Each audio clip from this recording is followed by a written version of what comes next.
Hello everyone, welcome to తాలింపు studio reviews. ఇవాళ మనం India's most awaited action film global star Prabhas గారు నటించిన సలార్ సినిమా గురించి మాట్లాడుకుందాం. ఈ సినిమా మీద ఎంత క్రేజ్ రావడానికి, ఎంత ఎప్పుడు ఎప్పుడు ఎప్పుడు అని మనందరం ఎదురు చూడటానికి మెయిన్ కారణాలు ఇద్దరు. ఒకటి ప్రభాస్, రెండు ప్రశాంత్ నీల్.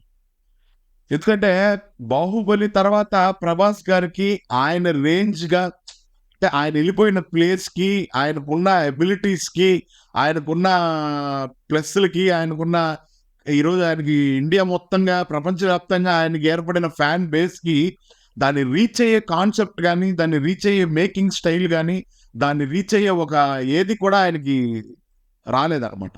సో ప్రభాస్ ఫ్యాన్స్ ఎంత ఈగర్గా వెయిట్ చేశారో సినిమా లవర్స్ కూడా అంతే వెయిట్ చేశారు. లేదు, సలార్తో ఖచ్చితంగా మళ్ళీ ఇండియన్ బాక్స్ ఆఫీసు ఒక పెద్ద సినిమాని గ్లోబల్ మార్కెట్లో నిలబెట్టబోతుంది అని అయితే అందరూ నమ్మారు. ప్రశాంత్ నీల్ని, ప్రభాస్ గారిని ఇద్దరిని పూర్తిగా నమ్మి చాలా రోజుల తర్వాత థియేటర్ల దగ్గర అర్ధరాత్రి టికెట్ల కోసం మనుషులు వెయిట్ చేయడం, ఫోన్ల మీద ఫోన్లు చేయడం, నాకు టికెట్ ఇప్పించు, ఇంకొక టికెట్ ఇప్పించు, ఇలాంటి ఒక వేవ్ క్రియేట్ చేసిన సినిమా మాత్రం గత బాహుబలి తర్వాత నాకు తెలిసి ఈ సినిమానే అండి. ఆర్ఆర్ఆర్, బాహుబలి వాటికి ఇప్పుడు ఆర్ఆర్ఆర్కి జరిగిందంటే తప్పులేదు. ఎందుకంటే దానిలో రాజమౌళి గారు, ఎన్టీఆర్ గారు, రామ్ చరణ్ గారు ఇలా మామూలు హై ఉంది. కానీ దీంట్లోకి వచ్చేటప్పటికే ప్రశాంత్ నీల్ మంచి డైరెక్టర్. ఆయన కేజీఎఫ్ 1, 2, ఉగ్రం ఇలాంటి సినిమాలు తీసి చాలా ఆయన విజువల్స్కు ఫ్యాన్స్ ఏర్పరచుకున్న హీరో. ఆయన ప్రభాస్తో సక్సెస్ అవుతాడా, ప్రభాస్ ఇప్పుడున్న పొజిషన్కి ఆయన మ్యాచ్ చేసే కథ ఇవ్వగలడా అనేది చాలా మందికి డౌట్ ఉండిందనమాట. కానీ ప్రభాస్ గారి ఫ్యాన్స్ మాత్రం చాలా గట్టిగా, లేదు సలార్తో కొడతాం, సలార్ బాగుంటుంది, సలార్తో కొడతాం అని వాళ్ళు క్రియేట్ చేసుకొచ్చిన బజ్ అండి. నిజంగా ప్రభాస్ ఫ్యాన్స్ని మనం ఈ సలార్ విషయంలో వాళ్ళని నిజంగా ఎంత పొగిడినా తప్పులేదనమాట. ఒక హీరోకి అంత బ్యాక్ బోన్ ఇచ్చి ఒక సినిమా తర్వాత ఇన్ని సినిమాలు వెయిట్ చేసి ఆయన ఎక్కడ డౌన్ కానికుండా హీరో రేంజ్ అలా నిలబడుతూ వాళ్ళందరూ ఆయన వెనకాల స్టాండ్ తీసుకున్న విషయాలు చాలా గొప్ప విషయం.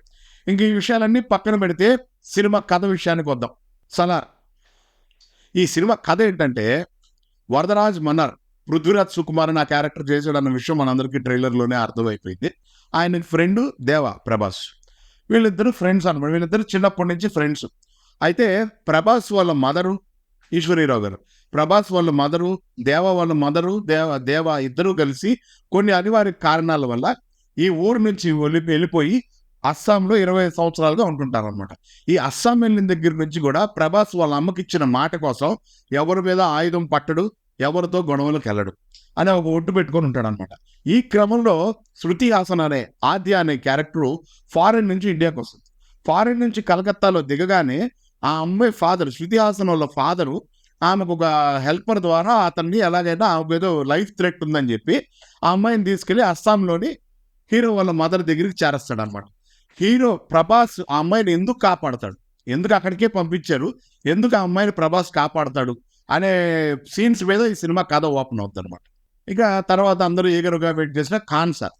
ఈ ఖాన్సార్కి ప్రభాస్, దేవా క్యారెక్టర్, వాళ్ళ అమ్మ క్యారెక్టర్ ఖాన్సార్కి ఎందుకు దూరం అయ్యారు, వీళ్ళు మళ్ళీ ఖాన్సార్లోకి ఎందుకు వచ్చారు, వచ్చిన తర్వాత హీరోకి ఫ్రెండ్కి మధ్యలో గ్యాప్ ఎలా రాబోతుంది అనే వాటితో ఈ కాన్సార్ మీద జరిగే కాన్ఫ్లిక్ట్తోనే ఈ ఫస్ట్ పార్ట్ని ఎండ్ చేశానండి. ఇది ఈ సినిమా కథ అని చెప్పచ్చు. మిగతా విషయాలన్నీ చెప్పేదానికి ఏం లేదండి. ఎందుకంటే కథలో ఆయన కథ ట్రావెల్ చేసిన విధానం అలా ఉంది. మొత్తంగా కథ చెప్పడానికి దీంట్లో ఏం ఉండదు అనమాట. ఇది 2 పార్ట్లకు సంబంధించిన విషయం. సో ఫస్ట్ పార్ట్ని మనం సీజ్ ఫైర్ అని ఎలాగైతే మనల్ని ఇచ్చేసి మనల్ని థియేటర్కి రప్పించాడో, మనం ఇలాంటి ఒక పోర్ట్రేలోనే సెకండ్ పార్ట్ ఇక్కడికి ఎండ్ అవుతుంది. హీరో తర్వాత ఫ్రెండ్కి మధ్య ఇది దగ్గర ఎండ్ అవుద్ది అని మనం ఎక్స్పెక్ట్ చేసి అన్నీ ఆయన మన అంచనాలన్నింటినీ మించేలాగే కథని డిజైన్ చేశాడండి. కథ ట్రావెల్ అయ్యే విధానం చాలా బాగుంటుంది. ఇదంతా అయిపోయిన తర్వాత సెకండ్ పార్ట్ టైటిల్, సెకండ్ పార్ట్కి ఇచ్చిన ఇది చాలా గొప్పగా అనిపించింది అనమాట. అంటే ఈ సినిమా కథలో ఆయన సెకండ్ హాఫ్లో ఏం చేశాడంటే, మోర్ క్యారెక్టర్స్ కొన్ని ఉంటాయి, అదొకటే కొంచెం ఇబ్బంది అనిపిస్తుంది. ఈ ట్రైబల్స్ దాంట్లో కాన్సార్ అనే పెద్ద సిటీలో, పెద్ద ఒక వరల్డ్లో రకరకాల తెగలు వచ్చిపోతూ ఉంటాయి. రకరకాల తెగలు ఆ సీట్ కోసం ఫైట్ చేసే క్యారెక్టర్స్, కాన్సార్లోని ఏదైతే మెయిన్ రాజు లాంటి క్యారెక్టర్ సీట్ ఉందో, ఆ సీట్ కోసం మిగతా క్యారెక్టర్లు ఫైట్ చేసే క్యారెక్టర్లు ఓ గేమ్ ఆఫ్ థ్రోన్స్ లుక్లో ఉంటుందన్నమాట. దీంట్లో వీళ్ళందరూ ఇచ్చేసే దాంట్లో శౌర్యాంగ పర్వం, ఈ సినిమా సెకండ్ పార్ట్ పేరు శౌర్యాంగ పర్వం అని రాబోతుంది అనమాట. అది ఏంది ఎందుకు అనేది మనం సెకండ్ పార్ట్లో చూస్తాం. ఇంక ఈ విషయాలన్నీ పక్కన పెడితే ప్లస్ పాయింట్స్ విషయానికి రావాలన్నమాట. ప్లస్ పాయింట్స్ విషయానికి వస్తే ఈ సినిమాకి ఫస్ట్ ప్లస్ పాయింట్ ప్రభాస్ గారు, second plus point music director Ravi బస్టు గారు, third plus point Prashanth Neel గారు. ఎందుకు మనం ఇలాంటి పొజిషన్స్ ఇవ్వాల్సి వచ్చిందంటే, ప్రభాస్ గారికి ఈ మధ్యకాలంలో అందరూ ఆయన మీద పెట్టిన మైనస్లు, మనిషి బాగాలేడు, హెల్తీగా లేడు, ఏయో మాట్లాడారు. ఒక హీరో ఒక్కొక్క జర్నీ ఉంటుంది, దాని గురించి పట్టించుకోకుండా ఆయన ఫ్యాన్స్ కానీ, నార్మల్ సినిమా లవర్స్ కానీ, సినీ ఆడియన్స్ కానీ అందరూ ప్రభాస్ గారి మీద చేస్తున్న కంప్లైంట్ ఏంటంటే మనిషి బాగాలేడు అని. సలార్లో ఈజ్ బ్యాక్ అండి. ఆయన స్క్రీన్ ప్రెజెన్స్ కానీ, ఆయన బాడీ కానీ, ఆయన డైలాగ్ డెలివరీ కానీ, ఎమోషన్ సీన్స్లో ఆయన మనల్ని హుక్ చేసిన విధానం కానీ, ఇవన్నీ ఎక్స్ట్రాడనరీగా ఉన్నాయండి. ప్రభాస్ గారు 100కి 300 మార్కులు వేసుకున్నారు సలార్తో అనిపిస్తుంది అనమాట. చాలా రోజుల తర్వాత నాకైతే బాహుబలి కంటే కూడా దీంట్లో బెటర్గా ఆయన స్క్రీన్ ప్రెజెన్స్ ఉంది అని నాకు అనిపించింది అనమాట. ఎందుకంటే ఆయన ఉన్నంతసేపు సినిమా మనకి అలా ఉంటుందండి. సలార్ అనే సినిమాలో ప్రభాస్ గారు ఉన్నంతసేపు నాకు ఇప్పుడు చెప్తుంటే కూడా గూస్ బంప్స్ వస్తాయి చూడండి, అలాంటి ఒక వెయిట్ ఉంటుంది అనమాట. సీన్స్ ఒక ఇది ఉంటుందండి. ఒక అతను చిన్నపిల్లల్ని, ఏజ్ తక్కువ అమ్మాయిలతో ఇది చేసే ఒక అతను ఉంటాడు. అతన్ని ఆ ఎమోషనల్ సీన్లో నుంచి వెళ్ళి ఒక 20 minutes వరకు ఒక యాక్షన్ ఎపిసోడ్ ఉంటుందండి. అసలు మైండ్ బ్లాక్ అయిపోద్దండి. ఇది మామూలు యాక్షన్ ఎపిసోడ్స్ కాదండి, అక్కడిపోద్ది ఆ ఎపిసోడ్. సో ఇలాంటి వాటితో ప్రభాస్ గారు మనల్ని పూర్తిగా హుక్ చేస్తారండి. నెక్స్ట్ ప్లస్ పాయింట్ రవి బస్పూర్ గారు. నాకు ట్రైలర్స్ అవి చూసినప్పుడు ఏంటి సోగా వెళ్తుంది. నేను లాస్ట్ రిలీజ్ ట్రైలర్ విషయంలో కూడా అన్నాను, ఎందుకో సౌండ్ మిక్సింగ్ నాకు అంత బాగా అనిపించలేదు అది ఇది అని చెప్పి. బట్ థియేటర్లోకి వెళ్ళిన తర్వాత ఫస్ట్ హాఫ్ మొత్తం ఎలివేషన్స్ ఉంటాయండి.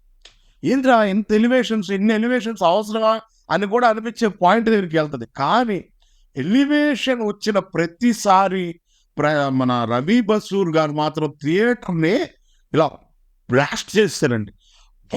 అని సూపర్ రీ రికార్డింగ్ ఉంది, అసలు మామూలు రీ రికార్డింగ్ ఉండదు. ఇంకా ప్రశాంత్ నీల్ గారు, థర్డ్ ప్లస్ పాయింట్ కింద ప్రశాంత్ నీల్ గారికి ఎందుకు చెప్తానంటే, ఆయన కథని నడిపిన విధానం. అందరం ఉగ్రమా కాదా ఇదో పెద్ద ప్రశ్న కదండి మా అందరికి. అసలు ఇది ఉగ్రమా కాదా, ఉగ్రం చాలా మంది చూడలేదు. అప్పట్లో నాకు టారెంట్స్ దొరికే రోజులు అనమాట. కన్నడ ఫిలిమ్స్ డివిడీలు కూడా రిలీజ్ అయ్యాయి కాదనమాట. అక్కడ ఒక బెంగళూరులోనే దొరికేది. అలాంటిది నేనేదో ఒకసారి ఆన్లైన్లో ఒక ప్రింట్ దొరికితే ఒక ఆన్లైన్ ప్రింట్లో నేను ఉగ్రం చూశాను. ఉగ్రం కథ అంతా నాకు గుర్తుంది. అయితే ఉగ్రంలో నుంచి ఆయనే మొత్తంగా ఇది చేసుకోలేదండి. ఓన్లీ ఆ హీరోయిన్ ఆ ట్రావెల్ ఏదైతే ఉందో, ఒక అమ్మాయి ఇబ్బందుల్లో ఉంటే హీరో దగ్గరికి వెళ్తే హీరో అది తీసుకొని తర్వాత ఆయన కేజీఎఫ్ లాంటి ఒక వరల్డ్, కేజీఎఫ్కి దీనికి సంబంధం లేదు బేసిక్గా, కేజీఎఫ్ లాంటి ఒక ప్రపంచాన్ని క్రియేట్ చేసి ఉగ్రం అనే కథని ఎలా చెప్పాలి, ప్రభాస్ లాంటి హీరో ఉంటే ఒక గ్లోబల్గా మనకు చెప్పే ప్లాట్ఫామ్ దొరికినప్పుడు అసలు ఆ కథను ఎలా చెప్పాలి అని ప్రశాంత్ నీల్ గారు డిజైన్ చేసిన విధానం మాత్రం ఎక్స్ట్రాడినరీగా ఉందండి. ఇవి plus points. And first half కూడా చాలా ప్లస్ అండి సినిమాకి. ఇంకా మైనస్ పాయింట్స్ విషయానికి వస్తే 2 మైనస్ పాయింట్లు ఉన్నాయండి. దాని గురించి మీరు నన్ను ఏకీభవిస్తారా లేదనేది మీరు నా కామెంట్స్ రూపంలో తెలియజేయాలి. నాకున్న మైనస్ పాయింట్స్ ఏంటంటే, సెకండ్ హాఫ్ ఎందుకో నాకు అంత గ్రిప్పింగ్గా అనిపించలేదని నా ఫీలింగ్. వేరే ఫస్ట్ హాఫ్లో ఎలివేషన్ సీన్స్ ఉన్నా కానీ ఎందుకో నాకు సెకండ్ హాఫ్లో ఎమోషనల్గా నేను అంత కనెక్ట్ కాలేదేమో. నా పర్సనల్ ఫీలింగ్ ఏంటంటే పూర్తిగా కనెక్ట్ కాలేదు నేను. ఆ ఫ్రెండ్షిప్ ఇప్పుడు కేజీఎఫ్లో మనం ఏదైతే ఆ మదర్ ఎమోషన్ ఉందో, ఆ మదర్ ఎమోషన్కి మనకి ఉంటుందండి మన మీద. చిన్నప్పటి నుంచే ఆడ బూట్లు తోమేటప్పుడు ఇలాంటి షార్ట్స్లో అంతా వాళ్ళ మదరు అదంతా మనకి మన లోపల మనకి సినిమా క్లైమాక్స్ దాకా మనకి ఆ ఎమోషన్ ఉంటుంది. కానీ మనకి ఈ సినిమాకి వచ్చేటప్పటికే సెకండ్ హాఫ్లో నా వరకు ఆడియన్స్కి చాలా బాగుంటుంది, నా వరకు ఎందుకో ఇంకొంచెం బాగుండేదేమో అనిపించింది. అండ్ రెండో మైనస్ పాయింట్ ఏంటంటే, ఈ కాన్సార్ అనే విధానాన్ని ఎక్స్ప్లెయిన్ చేసే విధానంలో ఆయన ఇప్పటికే లెంత్ అయింది అనుకున్నారా లేకపోతే అది నాకు తెలియదు, కానీ కొంచెం స్పీడ్గా వెళ్ళిపోతాడండి. డీటెయిలింగ్గా లేదేమో, ఎక్కువ క్యారెక్టర్లు అయిపోయినాయి, ఎక్కువ తెగలు, ఎక్కువ మనుషులు, ఎక్కువ సపోర్టింగ్ క్యారెక్టర్స్, ఇవన్నీ వచ్చేసి మనకేమవుతుందంటే sir sir sir sir sir sir అలా అనిపిస్తుంది అనమాట. కానీ వేరే అది క్లైమాక్స్కి వచ్చేటప్పటికే ఈయన సెకండ్ పార్ట్లో ఇవన్నిటిని ఇది చేయడం కోసం ఇవన్నీ దాచిపెడుతున్నాడు, ఇవన్నిటిని ఇలా స్లో బేస్లో నడిపేస్తున్నాడు అని ఒక ఇదైతే వచ్చిందనమాట. చెప్పాను కదా, శౌర్యాంగ పర్వం అనేది ఒక సెకండ్ పార్ట్గా వస్తుంది అని చెప్పి మనకి ఎండ్ చేసాడు అనమాట. ఇవి ప్లస్లు మైనస్లు, ఇవి రెండే మైనస్లు అండి. సలార్ ఎందుకు చూడాలి, ఎక్కడ చూడాలి? సలార్ అని థియేటర్లోనే చూడాలి ఫస్ట్ పాయింట్. ఎందుకంటే ప్రభాస్ గారి స్క్రీన్ ప్రెజెన్స్కి, ఆ రికార్డింగ్కి, ప్రశాంత్ నీల్ రేంజ్ ఎలివేషన్స్కి, ఇవన్నీ మనం ఇంట్లో లేకపోతే మొబైల్స్లో వచ్చే పైరసీ ప్రింట్లలో లేకపోతే ఓటీటీలో వచ్చిన తర్వాత టీవీలోనో చూసినప్పుడు మనకేం ఆ ఫీల్ ఉండదండి. యాక్షన్ సీక్వెన్సెస్ ఫ్యామిలీతో ఇవాళ మనం అందరం యాక్షన్ సీక్వెన్సెస్ చూస్తున్నాం. ఇదేమి ఎనిమల్ లాగో ఇంకొక సినిమా లాగో అసలు ఫ్యామిలీస్ చూడలేని సినిమా అయితే కాదండి. మంచి ఎమోషనల్ రైడ్ ఉంది. ఆ ఫైట్ సీక్వెన్సెస్ అందరం ఎంజాయ్ చేసే విధంగా ఉన్నాయి. చాలా మంచి ఫైట్ సీక్వెన్సెస్ ఉన్నాయి. తర్వాత అమ్మవారి దానికి సంబంధించిన ఫైట్ ఒకటి ఉంటుంది, అది కూడా అబ్బా మామూలు ఫైట్ కాదు. అండ్ ఇంటర్వెల్ బ్యాంగ్, ఇలాంటి ఇంటర్వెల్ బ్యాంగ్ మనకి ఎప్పుడు రాజమౌళి గారు మామూలు యాక్షన్ సినిమాలు చేస్తున్న రోజుల్లో వచ్చిన ఇంటర్వెల్ బ్యాంగులు గట్రా మంచి బ్యాంగ్ అనమాట. సింహాద్రి వాటన్నిటి అలాంటి ఒక బ్యాంగ్, అద్దరిపోయే ఇంటర్వెల్ బ్యాంగ్. సో వీటన్నిటి విషయంలో మనకి ఒక సంక్రాంతి దాకా పెద్ద సినిమాలు ఏవి లేవు. అండ్ ప్రభాస్ చాలా రోజుల తర్వాత నిండుగా ప్రభాస్ స్క్రీన్ అంతా చూసి మనం ఎంజాయ్ చేసే ఇలాంటి ఒక సినిమా. తర్వాత సపోర్టింగ్ క్యారెక్టర్స్ ఎక్కువగా ఉన్నా కానీ ఒక 4-5 క్యారెక్టర్లు మన మీద బాగానే ఇంపాక్ట్ చేస్తే మిగతా అన్నీ అలా కమెంట్ గోలో వెళ్ళిపోతాయి. థియేటర్లో ఖచ్చితంగా ప్రభాస్ సలార్ని చూడాలి. ఎందుకంటే ఆ రికార్డింగ్కి, ప్రభాస్ స్క్రీన్ ప్రజెన్స్కి, ప్రశాంత్ నీల్ డైరెక్షన్కి, మన తెలుగు సినిమా వాళ్ళు మొన్న ఇంటర్వ్యూలో కూడా ఆయన క్లియర్గా చెప్పాడు, ఇది తెలుగు సినిమా అని. మన తెలుగులో వచ్చే బిగ్గెస్ట్ సినిమా, ఇలాంటి సినిమాల్ని మనమే చూడకపోతే ఎలా? సో అందరూ థియేటర్కి రండి, థియేటర్లో సలార్ని చూడండి. దాని మీద మీ ఒపీనియన్స్ మా కామెంట్స్ రూపంలో తెలియజేయండి. మా రివ్యూ మీకు ఎలా అనిపించిందో కూడా నా కామెంట్స్ రూపంలో తెలియజేయండి. మరిన్ని సినిమాల గురించి, సినిమా రివ్యూస్ గురించి, సినిమా సాంగ్స్ గురించి నేను మీతో డిస్కస్ చేయడానికి వస్తూనే ఉంటాను. సైనింగ్ ఆఫ్, కళా సందీప్, తాలింపు studio. Please like, share and subscribe.